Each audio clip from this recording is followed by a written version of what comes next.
Estamos no CIPEC, né? O maior evento conservador do mundo. É a 4ª edição no Brasil. Já tivemos em Brasília, São Paulo, 2 vezes em Brasília, São Paulo, agora em Minas Gerais.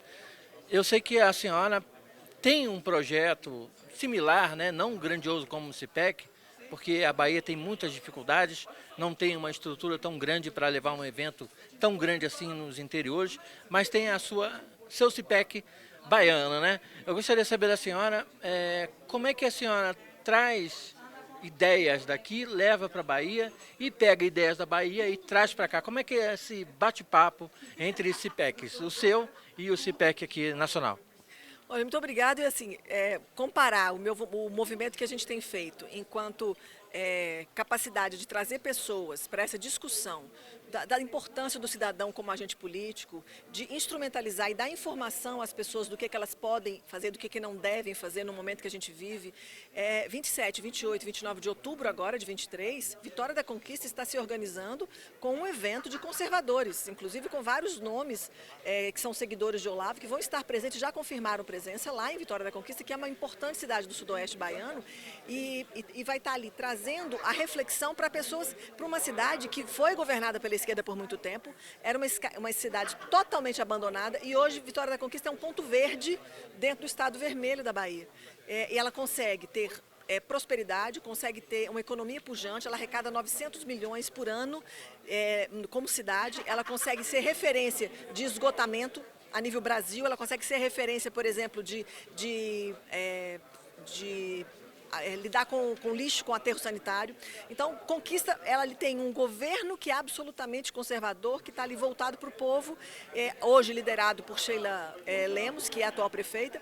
Então, a própria sociedade de Conquista, por exemplo, está fazendo o seu CIPEC lá em Conquista, e fica todo mundo aí convidado para 27, 28, 29 de outubro.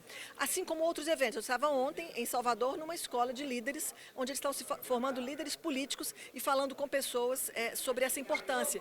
Quais são as ferramentas que a gente pode usar, até onde eu posso ir, quais são os mecanismos que eu me protejo e, como cidadão, o que eu posso fazer para não deixar o Estado da condição que está, e acordar e alertar com informação as pessoas que ainda são doutrinadas por uma ideologia que foi nefasta, de uma forma nefasta, foi convencendo o Nordeste de que essa forma de governar é uma forma que é próspera, e não é. A gente vê o Nordeste como a nossa região brasileira com os piores índices de economia, de saúde, de segurança.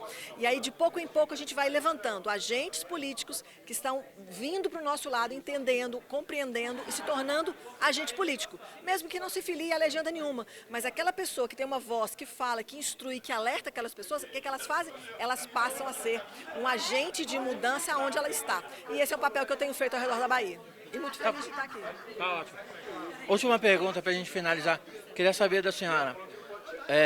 No ano passado, a gente teve uma eleição. A senhora foi candidata ao Senado, teve mais de 1 milhão de votos. Parabéns. Foi um trabalho árduo, né? Eu acompanhei bastante, de longe, mas acompanhei. Eu queria saber sobre João Roma, ACM Neto e Jerônimo Rodrigues, né?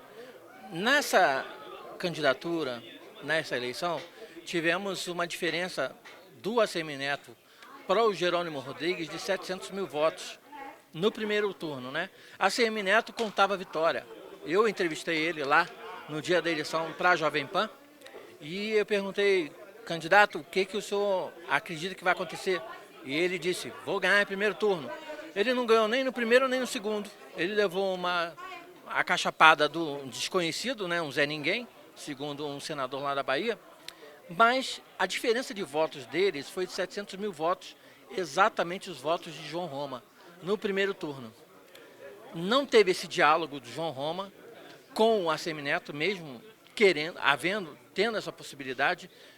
O ACM Neto não quis apoio do presidente Bolsonaro, então ele se pôs num limbo político de 700 mil votos que ele poderia ter, poderia passar alguma coisa do Jerônimo, pelo apoio do presidente Bolsonaro.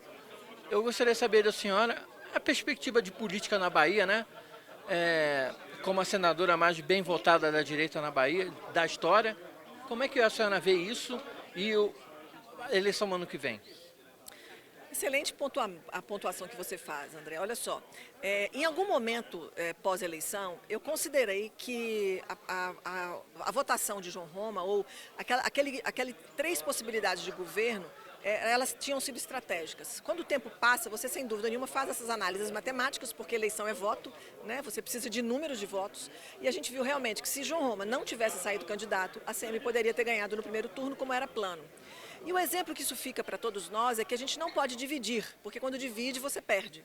Nessas eleições de 24, muitas cidades estão, inclusive, já lançando nomes em que vão dividir e vão deixar as cidades, especialmente aquelas com maior número, com maior relevância econômica na Bahia, de, ao invés de apoiar um governo que está com capacidade de reeleição, estão lançando outro nome. E seria o mesmo formato das eleições de 22 para governo. Então, o recado que eu acho que todo mundo recebe aqui é o seguinte: avalie bem na sua cidade. Você às vezes tem um prefeito que ele não é um prefeito bolsonarista, de direita, mas ele é um prefeito honesto, ele está ali construindo, ele está ali fazendo, ele está melhorando a cidade, ele está aplicando o recurso público para a cidade, e ao invés de você lançar outro candidato, porque vai dividir os votos e a esquerda vem forte, vocês compõem com esse prefeito um partido que vai trazer os conservadores, que vai trazer a legítima bancada aí de apoiadores da direita, os conservadores, para a gente poder não fazer o exemplo do Estado. Então, eu acho que esse é o maior exemplo que nós precisamos, porque Jerônimo, ele foi eleito pela máquina. A máquina do PT elegeu o Jerônimo, ou seja, ele não tinha um mérito de atributos, ele não tinha uma história construída política, mas ele foi o nome escolhido pela esquerda para que aquela máquina pujante, que tem valores, que tem recurso, que tem toda uma política que já faz há décadas, eles simplesmente elevaram o nome de Jerônimo, que ele hoje é nosso governador da Bahia. E todo o legado de construção, de trabalho, de herança política que a CM teve da história política da família dele, ele não conseguiu aproveitar porque dividiu. Então a gente viu inclusive no período eleitoral aqueles debates em que tiveram agressões pessoais, né? Assim, então a gente não pode deixar que as diferenças pessoais afetem o destino de cada cidade.